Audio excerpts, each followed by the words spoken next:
Hello, and welcome back to another Robin Hood Moment. I'm Kevin Thompson. I'm the Managing Director of Communications here at Robin Hood. So glad that you've joined us. It's May, and this month we're marking 35 years since the founding of Robin Hood. All month long, we will be speaking to our in-house experts about the milestones that have defined us throughout more than 3 decades fighting poverty in New York City. And today we have a guest with us, Emary Aronson, who is the Chief Knowledge Officer and Senior Advisor to the CEO, and one of the most senior people in terms of service to Robin Hood. You've been here how many? 24 this month. 24, almost another milestone that's coming up. Emary has played, you've worn so many hats since you've been here. Oh my gosh. But one of the hats that you have worn so well, and people know you so well by, is your leadership up in the relief space. And that's what we're going to be talking a little bit about today. Robin Hood has opened and stood up its relief fund during moments of crisis to help New Yorkers cope in the moment, but also to recover. We did that after 9/11. We did it after the devastation from Superstorm Sandy, and we did it during the COVID-19 pandemic. We've raised and distributed nearly $230 million through relief efforts at Robin Hood. Why were these relief efforts so important to get involved with in the first place? Thank you for the question, Kevin, and thank you for wanting to do a session on relief, something that's very close to our hearts here. And really, if we dial the clock back to September of 2001, we were a small organization at the time. There were 22 of us on staff. We were located downtown. In fact, our view was up the World Trade Center. And while we did not know what we were going to do or how we were going to do it, what we heard people saying to us, you know New York City, tell us what to do. And so the very first thing we did was we called through to all on the telephone, because bear in mind, it's 2001. You did not text. There was no such thing as Facebook. We called through to all of our grant recipients, and what we were hearing and what we were feeling ourselves meant that we knew that we were going to have to do something. We were not a relief organization. We did not know what it was we were going to do. And so what we then realized was that it wasn't going to be business as usual. And so 9/11 changed us as a nation. It changed us as a world, changed us as a city, and changed Robin Hood. One of the upshots of the work from the 9/11 period, as well as Sandy, and we can get into COVID in a minute, was the direct cash assistance. Tell us a little bit about why you chose to do direct cash assistance for 9/11 surviving families. In December of 2001, we looked around, and actually we had a town hall meeting that had been moderated by our board member, Diane Sawyer. We were in conversation and said, there are people out there who lost family on 9/11 and have had no assistance. What would it take for us to actually give every victim's family $5,000 in a no application process? And so we thought, well, maybe we could find somebody who could help us do this, and we couldn't find somebody who could help us do it. And so in a 2-week period between mid-December and the holidays, we called through to every company that had been in the World Trade Center, and we got through to the airlines and to the Pentagon, and created basically the most accurate list of victims, families, and of next of kin, and sent in a no application process. We sent $5,000 by FedEx to every victim's family. We did about 2,500 by Christmas, and the rest of the other 500 by New Year's. Wow. That's how we got it. And the letters we got back in response were amazing. So, we had a big concert after 9/11. Concert for New York. Concert for New York after 9/11. And what we got a letter from a mom out in Colorado, and she said, she and her son, her 5-year-old, were watching part of it. And so she was trying to explain what had happened. And her 5-year-old said he wanted to help too. And so he went into his room and he got his piggy bank and he brought it out and he smashed it open and he gave his mother all the money he had in the world. He said he was going to help, and so his mother was to write this letter to us to help. And taped to the bottom of the letter with 3/4, because that was all the money he had in the world. And so if somebody gives you all the money he has in the world, you have two obligations. One is to really honor that. And the second is he wasn't saying, oh, hold on to this for the next 5 years while you figure out what to do with it. He's saying, there's a little boy in New York who's suffering and I want to help. And so that's why we do relief the way we do it. That's amazing. That's amazing. And, that touches on another distinguishing characteristic about Robin Hood relief funding. And a lot of it comes or has come to recipients long before government funding actually is realized by anybody. That was true in 9/11, true in Superstorm Sandy. Our relief, predates FEMA's relief. It was true during COVID. We sprung into action when? 3 days? So in COVID, we didn't know what that train was, but we saw a train coming down the track.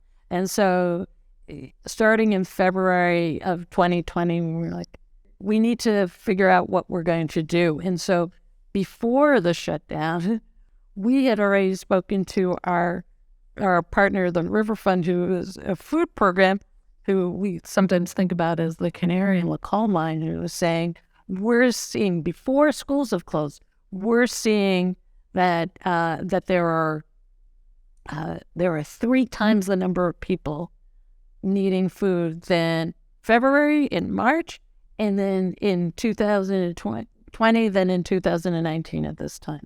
What is happening here? And so they announced the shutdown of schools on that Sunday night, and we have our first relief committee meeting on Tuesday. We gave our first dollars out right away. It's something we had actually learned from our experience in Sandy. We knew that the lines were going to be there. We knew it from 9/11. Because we saw it in 9/11. We saw it in Sandy, and so that's also the first place we went to for COVID. So, Emary, as I said earlier, the notion of half of the money that we have raised, I'll just take COVID as an example, half of that $83 million, was in the form of cash assistance. And that goes all the way back to the 9/11 experience and why we started doing direct cash assistance for people. Years ago, you told me about a story about a Catholic nun and a gentleman that had come to her attention. Share that story as a way of helping us understand where you got the idea for direct cash assistance and why it's so powerful.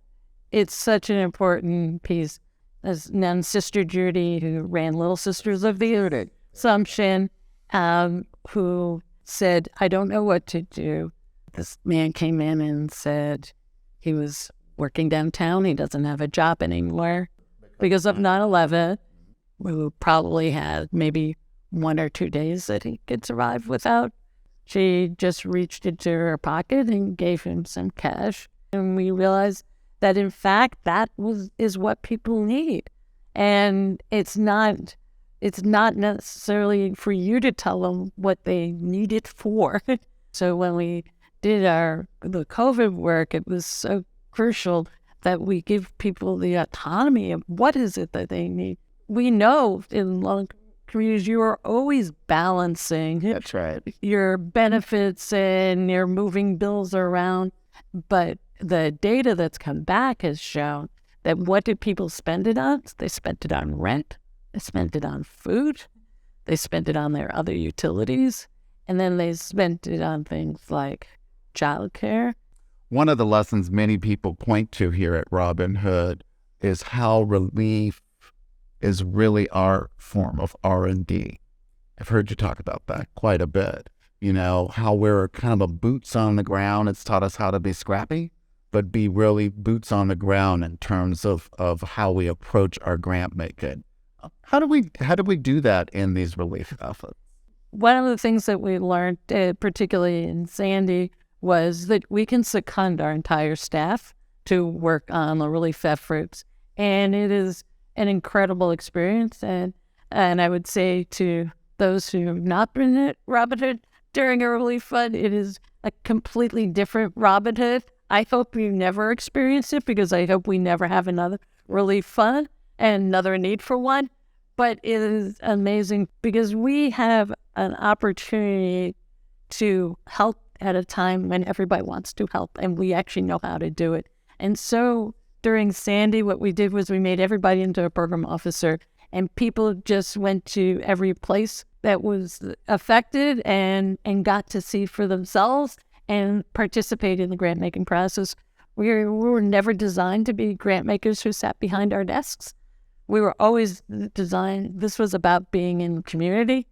And so that boots on the ground, that being in the community is very evident during relief, but it is integral to all the work that Robin Hood does. Thank you. Looking back over the span of everything that you've done, you've been so integral in the relief efforts here at Robin Hood. I often heard you remind staff, several times in fact, that 100 years from today, history books will talk about this particular time. They will explore what happened and, more importantly, how we responded, both as individuals and as an organization. Why is that lens so important for an organization like Robin Hood? And how do you think future generations will view what we've done here? To me, it's such a powerful question and a powerful thought, and it's sort of motivating for all of our work all the time. But what was making me concerned, particularly when we talked about kids and schools and education, is they would say, "Oh, this is a lost generation," as though we should give up on this generation because what could we do? But you think back to another time in history, in the 1920s, they too had come through a pandemic. They were in the middle of a depression. And one World War ended. They went into a Second World War. And when we look back and we reflect on that generation, what we've called them is the greatest generation. And this generation of young people have already showed us what they are capable of, right? Whether you think about Parkland or you think about Black Lives Matter and the use of voice and how you communicate ideas, I think that if we do our work, that we will be able to look back, and the history books can look back at this time and say, this was the most resilient generation. Wow. Yeah. Well, that's a great ending. It is the most resilient generation, and it's something to be hopeful about, which is a way that you always like to end every Exactly. conversation. What gives you hope? What gives you hope? That you are one of the most hopeful people here at Robin Hood. We appreciate you for that. I'm Kevin Thompson. That was Emary Aronson, our Chief Knowledge Officer and Senior Advisor to the CEO here at Robin Hood. Thank you all for listening, and do join us again to learn more information about Robin Hood news, interviews, or stories of our impact. Visit us at robinhood.org.